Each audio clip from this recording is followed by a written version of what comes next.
이번에는 미디어와 관련된 과학 소식을 살펴보고 언론의 과학 보도 내용을 비평해보는 사이언스 앤 미디어 시간입니다. 네, 공공미디어연구소 이경락 박사와 함께 이야기 나눠보도록 하겠습니다. 안녕하십니까? 예, 안녕하십니까? 네, 오늘은 어떤 주제에 대해서 이야기를 나눠볼까요? 예, 제가 이 시간에 다뤘던 여러 가지 문제 중에서 가장 빈번하게 언급했던 것 중에 하나가 의약품 및 건강보조식품 이런 것들, 그리고 이를 관리하는 식품의약품안전처, 그러니까 식약처에 대한 내용이었는데요. 네. 오늘은 국정감사를 앞두고 벌어진 그 발암물질 치약, 지금 보도도 많이 되고 있는데 네네. 그것에 대한 이야기를 해보겠습니다. 구체적으로 보면 일반 파라벤 논란이 그것인데요. 네. 이에 대해서 식약처는 국정감사를 앞두고 그 새누리당 김재원 의원실에 보낸 자료가 잘못되어서 그 벌어진 해프닝이다. 이런 식으로 이제 지금 발표를 하고 마무리를 하려고 하고 있습니다. 네, 사실 치약이라고 하면 우리가 하루에도 몇 번씩 사용을 하고 삼킬 수도 있는 물질인데 네. 사실 조금 전에도 김성 앵커와 얘기를 했지만 많이 삼켜봤다. 네.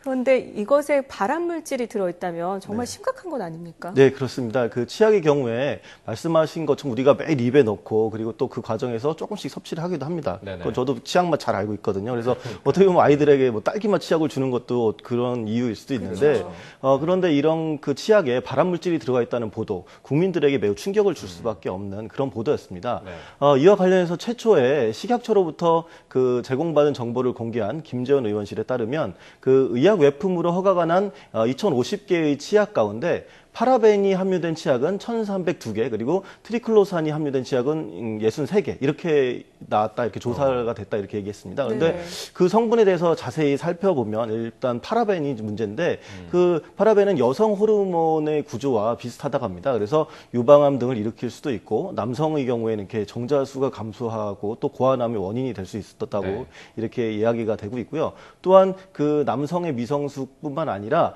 여성의 성조숙증 이런 것들도 이제 호르몬 때문에 이제 네. 나타날 수 있으며 또 네. 성장기 어린이에게는 특히나 더 민감하게 작용할 수 있다. 이런 연구 결과들도 나와 있습니다. 그래서 네. 이제 문제가 되고 있고요. 말씀하신 파라벤이 사람에게 유해하다는 것들은 여러 가지 연구 조사에 나와 있고 네. 또 한 가지는 말씀하신 트리클로산도 역시 인간에게 매우 유해하다는 네. 이야기십니까? 그렇습니다. 치약의 성분과 관련해서는 예전에 그 공중파의 KBS에서 네. 똑똑한 소비자 리포트라는 방송에서 나온 적이 있습니다. 그에 따르면 이제 트리클로산 같은 경우에는 살균, 살충 성질이 있는 합성 물질인데요. 비누나 비누나 세제 그리고 항균 기능성 식품 이런 것들에 굉장히 두루두루 쓰이고 있습니다. 네. 그런데 그 분자식을 좀 화학적으로 살펴보면 그 우리가 염소로 소독한 수돗물이랑 이렇게 만났을 때에는 그 독성을 띤 디옥신이라는 것을 이제 변한다고 합니다. 네. 그래서 이제 미국의 FDA 같은 경우에는 이 트리클로산이 함유된 비누나 바디 세안제 용품 그리고 이런 것들이 일반 비누를 사용하는 것보다 특별히 더 나은 것들이 없다. 그러니까 이걸 안 쓰는 게 차라리 낫다. 그런 나은 증거를 못 찾았다. 이렇게 밝혔고요. 그리고 미국의 이런 제품을 생산하는 회사들은 트리클로산 함유 제품의 생산이나 유통 이런 것들을 차츰 계속 중단하겠다. 이렇게 선언을 하고 있습니다. 이에 대해서 미국 캘리포니아 대학 분자생물학과 이삭 페사 교수는 이렇게 얘기했는데요. 임산부가 트리클로산에 노출되었을 때 태아에게 영향을 준다. 그런데 그 태아 뇌에 산소 공급도 방해하고 이것이 탯줄이나 무유에서도 발견되었다. 이렇게 그 조사 결과를 발표한 적이 있습니다. 네. 그래서 미국 미네소타주 같은 경우에는 지난 5월에 트리클로산 사용을 아예 금지하는 법 이것을 통과시키기도 했습니다. 네, 치약에 이런 성분이 들어있다는 것 자체가 정말 겁이 나는데요. 이에 대해서 이 식약처가 설명 자료를 통해서 해명을 했다고 하는데 그 네. 내용이 뭡니까? 일단 논란이 되자 식약처는 일요일에도 불구하고 그 지난 10월 5일에 급히 설명 자료를 배포를 했습니다. 그래서 네. 그에 따르면 치약이 보존제로 사용되고 있는 파라벤의 경우에 그 함량 기준을 0.2% 이하 이렇게 관리하고 있고 이 기준은 어떻게 보면 0.4% 이하라고 잡고 있는 EU나 일본 그리고 또 아예 관련 기준이 없는 미국보다 우리나라가 훨씬 국제적으로 가장 엄격하게 통제하고 있기 때문에 괜찮다 이렇게 얘기를 했고 네. 그리고 이러한 보도가 나간 과정에 대해서도 이제 밝혔는데 자료 제출 과정에서 2개 품목에 대해서 파라벤 함량을 잘못 기재했다. 그래서 이제 그것 때문에 그걸 보고서 결과적으로 언론에서 파라벤 기준을 초과한 제품이 유통되고 있다. 크게 보도한 것이다. 이런 식으로 이야기를 했습니다. 아울러 관련 담당 국장에게 경고를 하고 또 자료 제출자, 이게 어쨌든 오기를 한 자료 제출자를 징계위원회에 회부해서 엄중문책하겠다. 이런 식으로 이제 식약처는 밝히고 있습니다.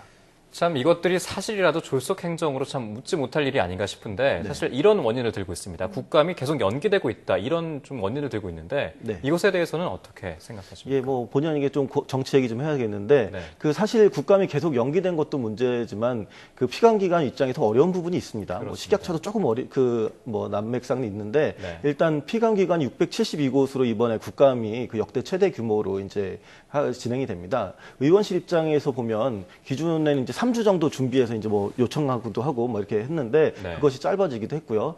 갑작스럽게 일정이 잡히면 막 2, 3일 안에 우리 자료 좀 보내줘. 그러면 작성 좀 해서 보내줘. 이런 식으로 해야 되거든요. 그래서 그 자료를 요청하고 제출하는 거 막 2, 3일밖에 안 걸리는 상황이라고 합니다. 게다가 과거 관행과는 달리 이번에는 복지위원회가 첫 피감 기관으로 복지부를 잡은 게 아니라 그 식약처를 선정을 했거든요. 그러니까 네네. 식약처 입장에서는 갑자기 이렇게 자료를 주다 보니까 이런 것들, 이런 현상이 나왔다고 볼 수 있는데 네네. 여러 측면에서 어떻게 보면 부실 국감의 우려가 현실로 나타난 것이다. 이렇게 좀 볼 수도 있습니다. 네, 네. 그렇다면 이 식약처가 배포한 설명 자료를 통해서 우리가 치약을 그래도 안전하게 믿고 사용을 해도 되는 겁니까? 그런데 또 이게 그렇지만도 않습니다. 그러니까 식약처의 해명에 대해서 김재현 의원은 그 국민 건강과 생명에 밀접한 영향을 미치는 사안에 대해서 단순 착오로 이렇게 자료를 잘못 제출했다. 이렇게 해명한 것은 믿기 어렵다. 이렇게 얘기를 했고 식약처의 관리 감독 부실을 비판을 하기도 했고요. 네. 그리고 그 초점은 또 어떻게 보면 트리클로산으로 좀 향하기도 했습니다. 네네. 그 앞서 미국 미네소타에서는 금지법까지 만들었거든요. 그 트리클로산에 대해서. 근데 우리 식약처가 그 치약 허가 심사 시 이게 품목별로 이렇게 안전성과 유효성을 검토했다고 이런 식으로 얘기를 어쨌든 변명이든 어쨌든 해명을 한 것에 대해서 이제 비판을 하게 된 것이고요. 그 김 의원에 따르면 이렇게 우리나라에서 아직 기준조차 마련되지 않은 성분에 대해서 식약처는 이렇게 뭐 대응을 했다 이렇게 얘기하는데 무슨 근거로 안전성과 유효성을 검토했느냐라고 이제 다시 반박하는 그 질문을 한 상태입니다. 그렇게 볼 수가 있고 그래서 그 정확한 근거, 분석의 근거 이런 것들을 밝혀야 된다고 지적을 했습니다. 네. 이런 치약은 매일 사용하는 제품이다 보니까 논란이 끊이진 않을 것 같은데 앞으로 어떻게 예상을 하십니까? 예, 오늘도 계속 보도가 이어지고 있습니다. 그래서 이와 관련해서 우리나라의 의약품 관련 분류 체계 이것을 좀 다시 자세하게 살펴볼 필요가 있는데요. 뭐 어떻게 의약품이 되고 의약외품이 되고 또 화장품이 되는지 이런 분류 체계 과정에서 좀 나온 뭐 오류들이 있습니다. 그래서 이런 부분은 다음 시간에 좀 더 추가적으로 이야기를 해보도록 하겠습니다. 네, 오늘 당장 치약을 쓰시는 분들, 떨떠름하시는 분들 정말 많을 것 같은데요. 저도 오늘 마찬가지고. 소금으로 바꿨습니다. 네, 이 다행히 해프닝으로 끝난 이 발암물질 치약 사건 앞으로 근본 원인에 대해서 다음 시간에 좀 더 자세히 알아보도록 하겠습니다. 자, 지금까지 공공미디어연구소 이경락 박사와 함께했습니다. 오늘 말씀 고맙습니다. 네, 감사합니다.